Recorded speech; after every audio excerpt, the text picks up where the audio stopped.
for the joint press statement. We kindly invite to deliver the first remark the President of the Republic of Indonesia, His Excellency Prabowo Subianto.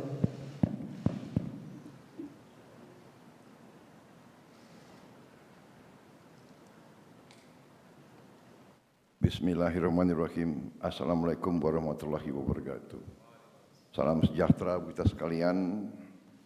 Shalom, salve, om swastiastu.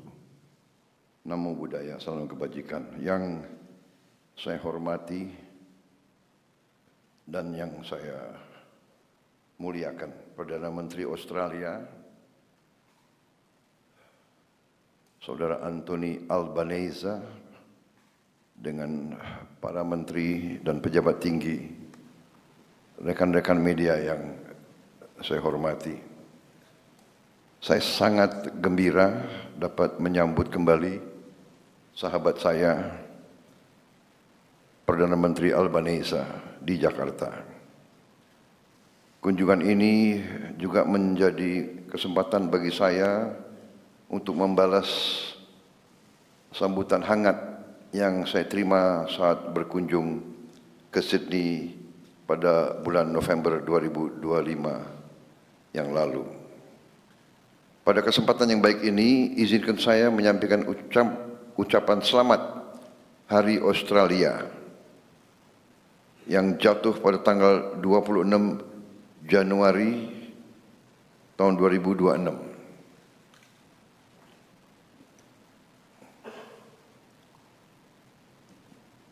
Australia adalah salah satu tetangga terdekat dan mitra strategis Indonesia.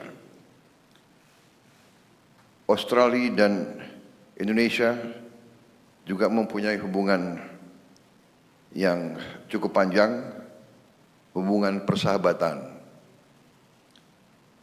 Kita juga selalu ingat bahwa Australia mendukung perjuangan kemerdekaan kita dari sejak awal proklamasi kita pada tahun 45. Hari ini saya dan Perdana Menteri Albanese menegaskan kembali hubungan erat dan komitmen bersama untuk terus memperkuat kemitraan Indonesia-Australia melalui penandatanganan Traktat Keamanan Bersama. Perjanjian keamanan bersama ini mencerminkan tekad kedua negara untuk terus bekerja sama secara erat dalam menjaga keamanan nasional masing-masing, serta berkontribusi nyata bagi perdamaian dan stabilitas kawasan Indo-Pasifik.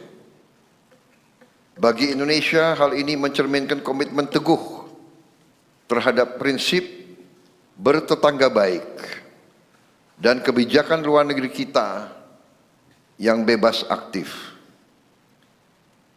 Indonesia dan Australia ditakdirkan untuk hidup berdampingan, dan kita memilih membangun hubungan tersebut atas dasar saling percaya dan itikat baik.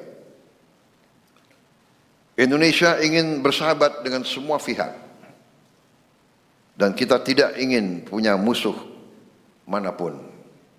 Untuk itu, kami meyakini bahwa perjanjian ini akan menjadi salah satu pilar penting bagi stabilitas dan kerjasama di kawasan kita. Hadirin yang saya hormati, dalam pertemuan hari ini, saya dan Perdana Menteri Albanese juga membahas berbagai agenda prioritas bersama. Di bidang pertanian, saya mengundang pihak Australia untuk mengembangkan joint venture di sektor pertanian di kedua negara,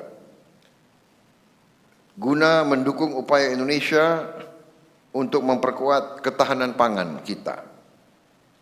Saya juga mengundang Australia untuk berinvestasi di sektor hilirisasi mineral kritis Indonesia, termasuk pengolahan nikel, tembaga, boksit, dan emas.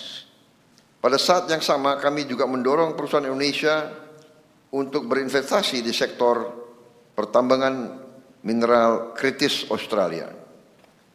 Dan antara siap bekerja sama dengan para mitranya di Australia untuk menjajaki peluang co-investment dan dalam berbagai bentuk kemitraan lainnya. Perdana Menteri Albanese dan saya juga membahas kerjasama di bidang pendidikan dan tenaga kerja terampil. Saya juga mengundang Australia untuk mendukung upaya kita dalam memperkuat sistem pendidikan Indonesia melalui program pelatihan dan peningkatan kapasitas bagi para guru dan tenaga pengajar yang akan ditempatkan di universitas-universitas dan sekolah-sekolah baru yang sedang kami bangun. Dalam hal ini saya menyampaikan apresiasi atas dukungan Australia melalui Australia Awards Garuda Scholarship dalam mendukung upaya tersebut. Indonesia juga memiliki sumber daya manusia yang kompeten yang dapat membantu memenuhi kebutuhan tenaga kerja terampil di Australia. Untuk itu saya mengusulkan perluasan Mutual Recognition Agreements bagi sertifikasi profesi, sehingga para profesional Indonesia dapat berkontribusi lebih banyak bagi perekonomian Australia. Sebagai penutup, saya mengundang Perdana Menteri Albanese untuk menghadiri Ocean Impact Summit di Bali pada bulan Juni tahun ini. Saya yakin kehadiran Perdana Menteri akan membantu memastikan KTT tersebut menghasilkan capaian yang nyata. Dalam juga mendorong kerjasama kita di bidang kelautan. Kita memahami bahwa laut adalah kepentingan bersama bagi semua negara, apalagi kedua negara kita. Demikian yang dapat saya sampaikan. Terima kasih. At this time, we're honored to invite the Prime Minister of Australia, the Honourable Anthony Albanese, to address the statement. Well, terima kasih, Bapak President, and thank you for your generous words and your very warm welcome here to Jakarta, my friend. I am very pleased to be back here for my 5th visit as Prime Minister of Australia. No country is more important to Australia or to the prosperity, security and stability of the Indo-Pasifik than Indonesia. We share a deep trust and an unbreakable bond as neighbours, partners and friends. In this spirit of friendship, I extend Australia's condolences to the Indonesian people for all those lost in the tragic flooding and landslides in Sumatra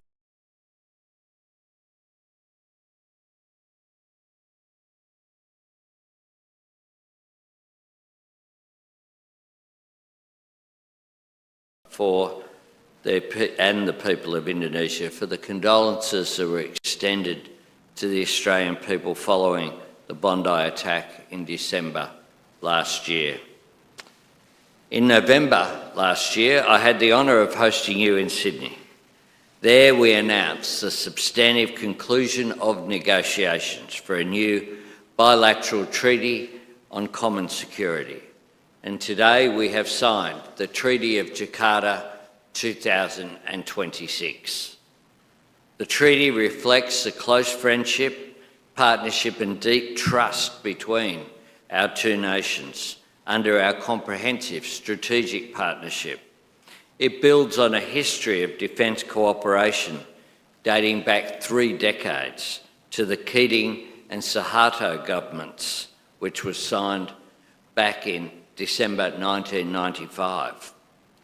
Today I was delighted to sign this treaty with Bapak President, a historic moment in our nation's relationship and recognition that the best way to secure peace and stability in our region is by acting together.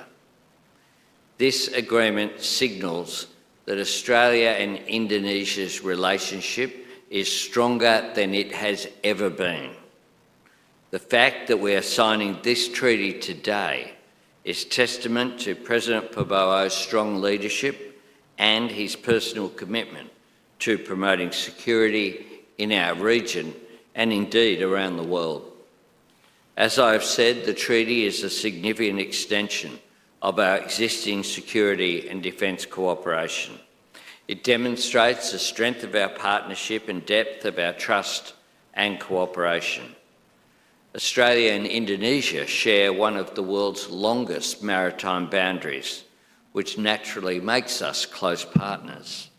But today, we are more than just partners, we are close friends.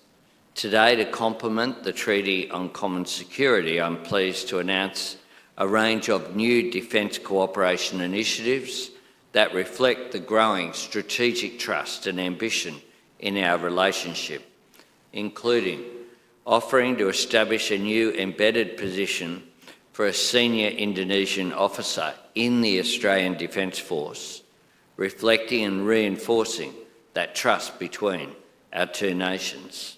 Supporting the development of joint defence training facilities to increase Indonesia's ability to conduct joint exercises with your partners, including Australia. And expanding military education exchanges between our militaries to build relationships and increase understanding between our next generation of military leaders. Deepening Australia's economic engagement with Indonesia and with Southeast Asia more broadly has been a top priority for my government. To that end, we have agreed a memorandum of understanding between the Australian government and the Indonesian Sovereign Wealth Fund, antara. This will lead to increased cooperation and information sharing between Australian agencies and Indonesia's newest sovereign wealth fund. Just as importantly, it will help to identify opportunities for increased two-way investment between our nations, bolstering our shared economic security and resilience. Bapak President, I thank you for the important discussions that we've had today and for your generous hospitality. I have no doubt that the relationship between Australia and Indonesia will continue to go from strength to strength in the years ahead, and that we will continue working together as neighbours, but more importantly, as friends, to keep building a peaceful, stable and prosperous region. Terima kasih.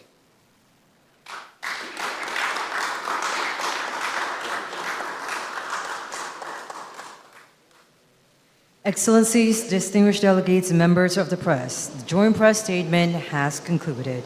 The President of the Republic of Indonesia and the